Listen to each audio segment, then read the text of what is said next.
ಪಂಚಮಸಾಲಿ ಪೀಠದಿಂದ ಜಯ ಮೃತ್ಯುಂಜಯ ಶ್ರೀಗಳು ಉಚ್ಚಾಟನೆಯಾಗ್ತಾರಾ?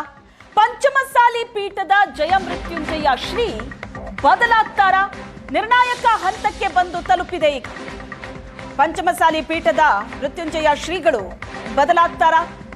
ಜಯ ಮೃತ್ಯುಂಜಯ ಶ್ರೀಗಳು ಮತ್ತು ಕಾಶಪ್ಪನವರ ನಡುವಿನ ತಿಕ್ಕಾಟ ನಿರ್ಣಾಯಕ ಹಂತಕ್ಕೆ ಬಂದು ತಲುಪಿದೆ. ಪೀಠಕ್ಕೆ ಬೇರೆ ಶ್ರೀಗಳ ನೇಮಕ ಅಂತ ಕಾಶಪ್ಪನವರು ಘೋಷಣೆ ಮಾಡಿದ್ದಾರೆ. ಹುಬ್ಬಳ್ಳಿಯಲ್ಲಿ ಪಂಚಮಸಾಲಿ ಟ್ರಸ್ಟ್ನ ಅಧ್ಯಕ್ಷ ಕಾಶಪ್ಪನವರ್ ಕೊಟ್ಟಂತ ಹೇಳಿಕೆ ಇದು. ನಮ್ಮ ಜಯಮೃತ್ಯುಂಜಯ ಶ್ರೀಗಳ ನಡವಳಿಕೆ ಬದಲಾಗಿದೆ, ಹೀಗಾಗಿಯೇ ಮಠಕ್ಕೆ ಬೇರೆ ಗುರುಗಳನ್ನ ನೇಮಕ ಮಾಡ್ತೀವಿ. ಮಠ ಮುನ್ನಡೆಸುವ ಬದಲು ಪಕ್ಷದ ವೇದಿಕೆಯಲ್ಲಿ ಕೂತ್ಕೋತಾರೆ. 2 ವರ್ಷದಿಂದ ಸ್ವಾಮೀಜಿಗಳು ನಮ್ಮ ಸಂಪರ್ಕದಲ್ಲಿ ಇಲ್ಲ ಅಂತ ಕಾಶಪ್ಪನವರು ಹೇಳಿದ್ದಾರೆ.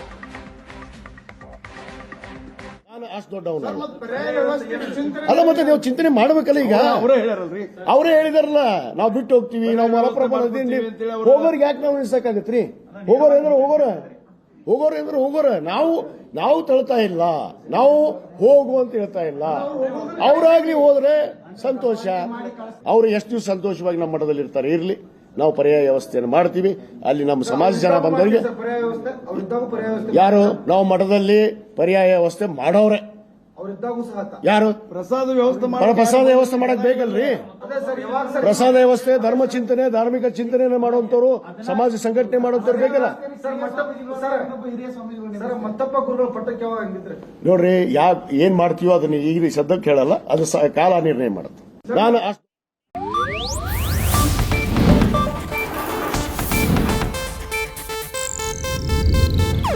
ಇದು ಏಷ್ಯಾನೆಟ್ ನ್ಯೂಸ್ ನೆಟ್ವರ್ಕ್ ಪ್ರಸ್ತುತಿ.